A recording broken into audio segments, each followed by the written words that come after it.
Hi y'all, I'm Brenda with Blessings and Bread. Welcome to my kitchen. Today I am making my own birthday cake.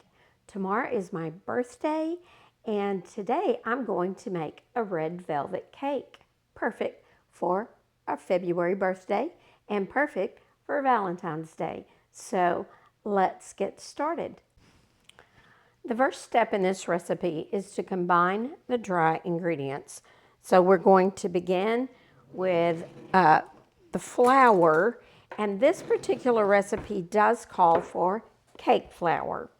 If you don't have cake flour, you can make substitute all-purpose flour, but just remove 2 tablespoons for every cup of flour. You can just remove 2 tablespoons and it will be the same as cake flour. Although cake flour is a finer flour, and I find it does give this cake a really nice texture, so I'm going to be using actual cake flour. And I'm using 2 2/3 cups. And I'm going to put it into my sifter. To the flour, we're going to add 1/4 cup of cocoa powder, and I'm using regular cocoa powder for this recipe. A red velvet cake is a cake, I always say it's a cake that's not chocolate and it's not vanilla, but basically it's a little bit of chocolate and it's a lot of vanilla. All right, next we're going to add a teaspoon, get this straight, a teaspoon of baking soda, and 1/2 teaspoon of salt. And I'm just using regular table salt in my recipe. All right, and that's all the dry ingredients. So we're gonna sift those together and set them aside. I will say this recipe, I found this recipe on livewellbakeoften.com, and I tried several red velvet cake recipes because so many of them I thought were dry. I wasn't a huge fan of them, but when I found this one, this was the winner. It's really moist. It actually has a little more cocoa than most red velvet recipes, so I probably like that it's got more chocolate flavor in it. For the most part, the cocoa is just there to help it become a really deep red cake in the color. All right, so we're going to set that aside, and now we're going to begin with our moist ingredients, and we're going to begin with 1/2 cup of butter, unsalted butter, and we're going to cream this now with the sugar. So we're going to cream the butter and the sugar together.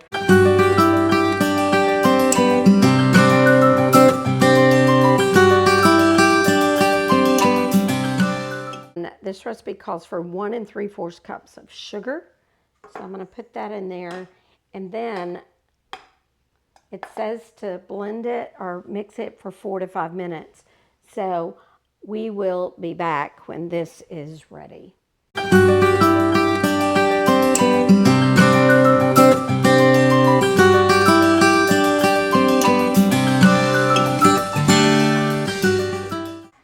It's been 5 minutes. I did 5 minutes instead of 4 because I figured if 4 was good, 5 was better.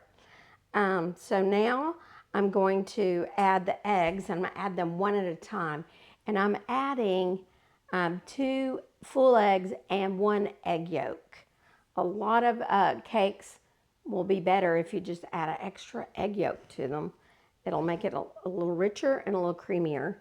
So I'm going to add this one at a time. Hopefully we're adding them one at a time.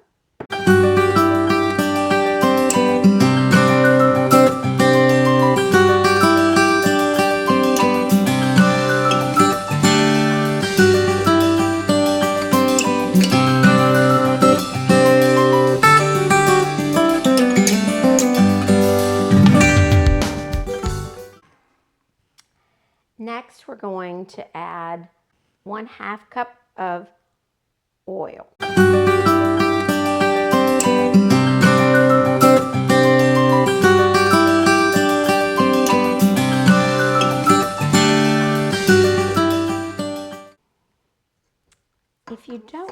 have a mixer, a stand mixer, you definitely can make this cake with a hand mixer. You don't have to make it in a stand mixer. Stand mixers are just nice because it keeps your hands free and it just makes things a little easier. Next, we're going to add the vanilla. And this recipe calls for 2 whole teaspoons of vanilla. But we're also going to add, this is one of the things that makes a red velvet cake, is it has a teaspoon of distilled white vinegar in it. And this is what's going to make it so fluffy, is when that vinegar combines with the baking soda and the dry ingredients, then you're going to get that chemical reaction, which is going to produce gases, which is going to make our cake very light and very fluffy.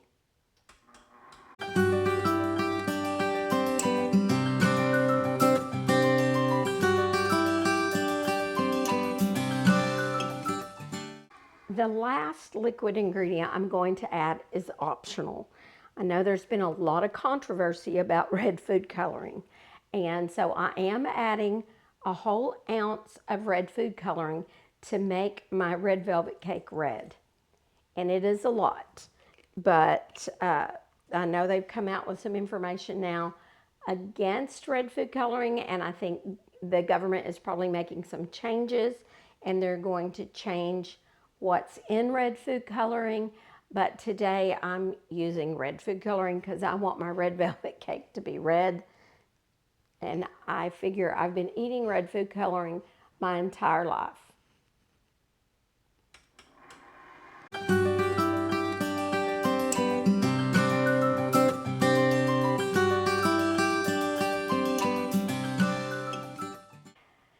Now that the red food coloring is combined, or all the liquid ingredients are in the cake mix or cake, now we're going to add the dry ingredients alternately with the buttermilk, and we're using 1.25 cups of buttermilk. And we're going to start with dry ingredients and we're going to end with dry ingredients. So I'm going to begin by adding 1/3 of the dry ingredients into the mix. And this just has to be about, basically you just want to do flour 3 times. So I'm going to start with that. We're going to mix in that flour on a slow speed to begin, and then we turn it up.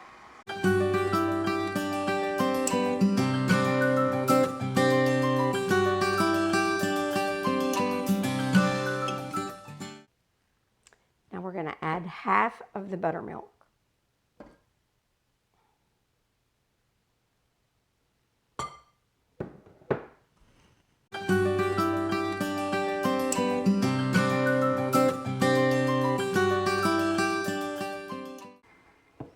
We're going to add another 1/3 of the dry ingredients.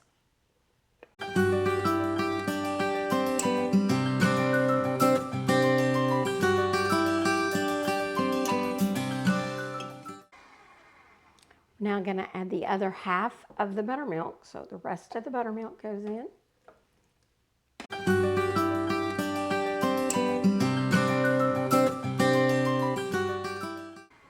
And the final step is to add the rest of the dry ingredients.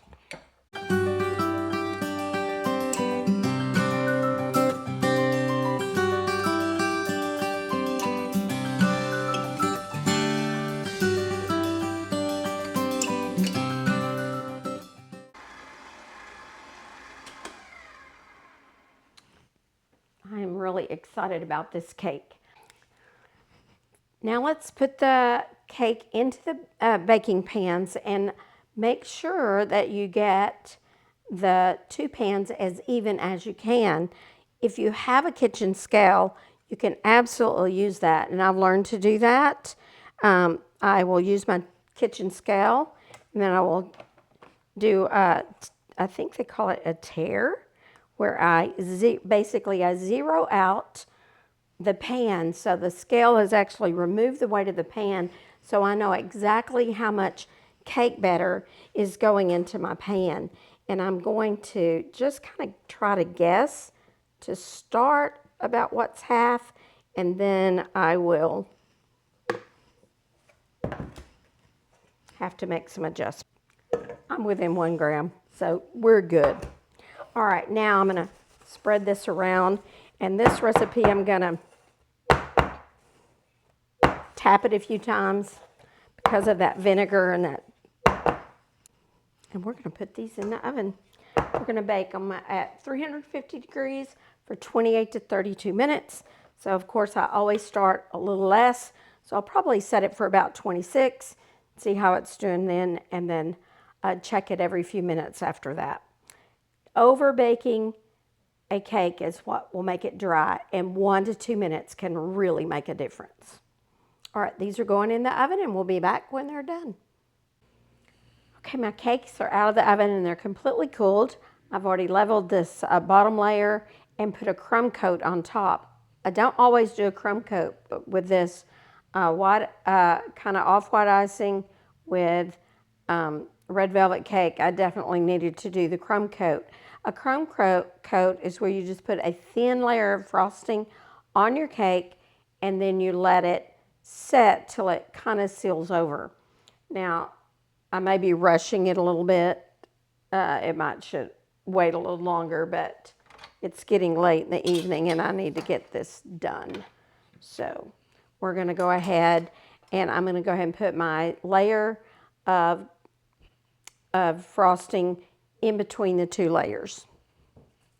And then I'm going, once I do that, then I'm going to level the top and then I'm going to crumb coat the whole cake.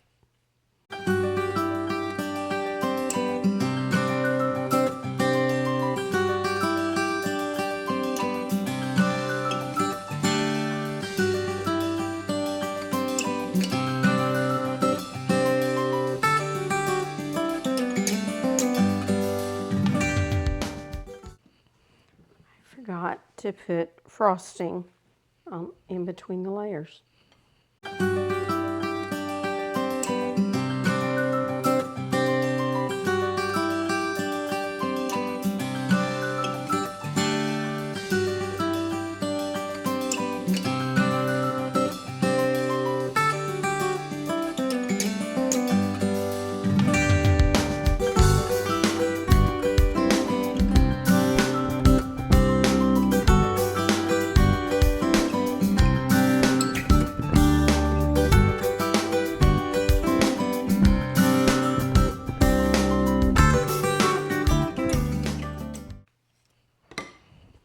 When you're doing a crumb coat, it really doesn't matter that I'm getting the crumbs in there. That's what this is for, is just to put a thin layer of frosting on there. Basically, we're going to lock in those crumbs.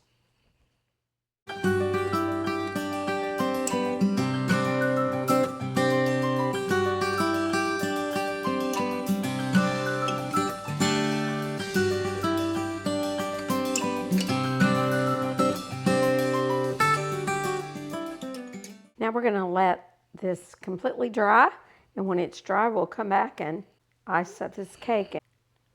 The crumb coat is now dry, and I made another half a recipe of cream cheese frosting, so I'd have plenty to frost this cake. So I'm ready to make this cake beautiful.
cake is all done, and even though my birthday isn't until tomorrow, I'm going to cut a piece of this cake so that you can see how beautiful this red velvet cake is on the inside. I think it looks delicious. Wasn't a huge fan of red velvet cake, but I would have people ask me to make it for them.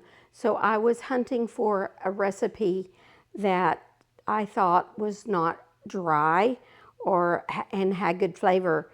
This is the recipe I landed on. I think it's the best red velvet recipe on the internet. I really believe that. And I want to thank, I want to thank livewellbakeoff.com for this recipe. And I'm going to try a bite.